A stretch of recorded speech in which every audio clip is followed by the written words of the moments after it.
Hello বন্ধুরা, আবারও চলে এসেছি একটা নতুন রেসিপি নিয়ে। আর বৃষ্টির দিনে কে কেমন আছেন? আমি তো খুব ভালো আছি, যেহেতু ভালো ভালো রান্না করছি। আর বৃষ্টির দিনে যেহেতু বাড়ি থেকে বেরোতে পারছে না, তার জন্য একটা মজাদার রেসিপি দিয়ে চলে এসেছি। আর বাড়িতে থাকা কিছু উপকরণ দিয়ে এই রান্নাটা করা যায়, তাই আজকে চলে এলাম আপনাদের কাছে এই রান্নাটা শেয়ার করতে। তো দেখুন, প্রথমে আমি চাউমিন পিৎজা, তো এই রেসিপিটা তো দুর্দান্ত টেস্ট হয়। আমি তো বাড়িতে ফার্স্ট টাইম বানিয়েছি, তো অসাধারণ টেস্ট হয়। আপনারাও একদম ট্রাই করে দেখবেন। তো দেখুন, প্রথমে আমি চাউমিনটাকে হালকা কুসুম গরম জলে ভিজাতে দিয়েছি, তার মধ্যে একটু নুন দিয়েছি, তার একটু সাদা তেল দিয়েছি। সাদা তেলটা দেওয়ার কারণ হচ্ছে গায়ে গায়ে যেন না লেগে যায়। আর কুসুম গরম জলটাই দিতে হবে, একদম ফুটন্ত জল দিলে হবে কিন্তু, তাহলে দলা দলা পেকে যাবে। তারপর আমি চাউমিনটা ভালো করে জল দিয়ে ওই জল থেকে আমি তুলে নিয়েছি একটা বোলের মধ্যে। আর একটু জল থাকলে কিন্তু আবার ঝরঝরে করে ধরিয়ে নিতে হবে। তার মধ্যে আমি দিয়েছি এক চিমটি নুনের পরিমাণটা খুবই কেয়ারফুলি দেখে দেবেন। আর দিয়েছি আমি লাল লঙ্কার গুঁড়ো, মানে কাশ্মীরি লঙ্কার গুঁড়ো, একটু মিট মশলা দিয়েছি, একটু ভাজা মশলার মধ্যে আছে ধনে, জিরে, একটু লবঙ্গ আর একটা গোলমরিচ। ঠিক আছে, এটা ড্রাই রোস্ট করে আমি শিলনোড়ায় বেটে নিয়েছি, ওটা অ্যাড করেছি। আর একটু পিৎজা সসটা আমি বাড়িতেই তৈরি করেছি। এর মধ্যে আছে red chilli sauce, tomato sauce, একটু আছে মেয়োনিজ, আর একটা আছে চিলি ফ্লেক্স। একসাথে মিক্সড করে ওটা আমি অ্যাড করেছি। তারপর আছে পেঁয়াজ কুচি একটা, এটা কিন্তু ফাইন চপ করে দেবেন এখন।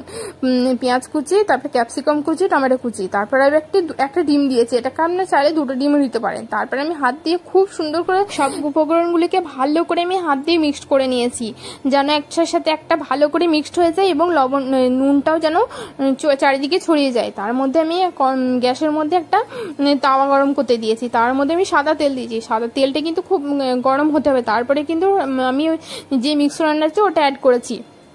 তারপরে আমি হাত দিয়ে দেখুন থালার মতো একটা শেপ দিয়েছি। আর এই শেপটা কিন্তু একদম মানে ঢিপ হয়ে থাকলে হবে না, এই দেখুন চারিদিকে ছড়িয়ে দিতে হবে, কিন্তু হাত দিয়ে এটা করতে হবে। তারপরে আমি দিয়েছি উপর থেকে একটু অল্প নুন, আমার মনে হলো একটু দেওয়া উচিত, তাই একটু খুবই সামান্য অল্প নুন দিয়ে দিয়েছি চারিদিকটা।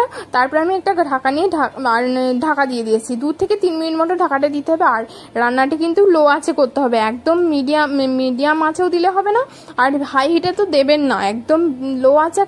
আমি গ্যাসটা একদম কমিয়ে দিয়ে রান্নাটা করেছি, যেন একদম পুড়ে না যায় আর ভিতরটা একটু ক্রিস্পিও থাকে। তারপর আমি দেখুন, আর একদম খুন্তি দিয়ে উল্টাতে যাবেন না, একটা থালার মধ্যে এরকম ভাবে উল্টে নেবেন।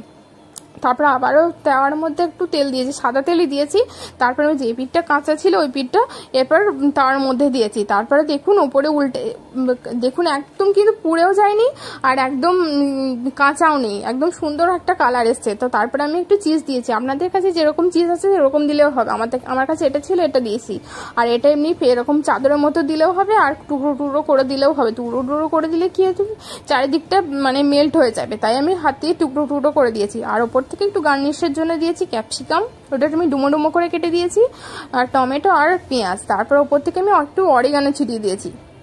অরিগানো দিলে কি হয়, জিনিসটা খুব সুন্দর, একটা অরিগানোর একটা আলাদা গন্ধ আছে, তো ওটা ওর মধ্যে পিৎজাটার মধ্যে আর মেল্ট হয়ে যায়, খুব সুন্দর একটা গন্ধ আসে।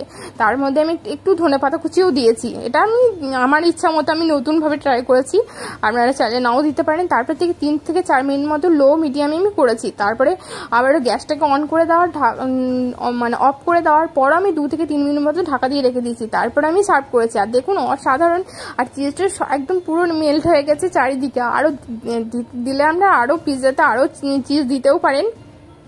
তো দেখুন অসাধারণ টেস্ট হয়েছিল। আর এটা একটু টমেটো সস দিয়ে আমি সার্ভ করেছি। তো এতক্ষণ যদি দেখছেন অবশ্যই ভালো লেগেছে, লাইক, কমেন্ট এবং সাবস্ক্রাইব করতে ভুলবেন না বন্ধুরা। আর পাশে থাকা বেল আইকনটা অন করে রাখবেন, যে পরবর্তী ভিডিওর জন্য নোটিফিকেশনের জন্য।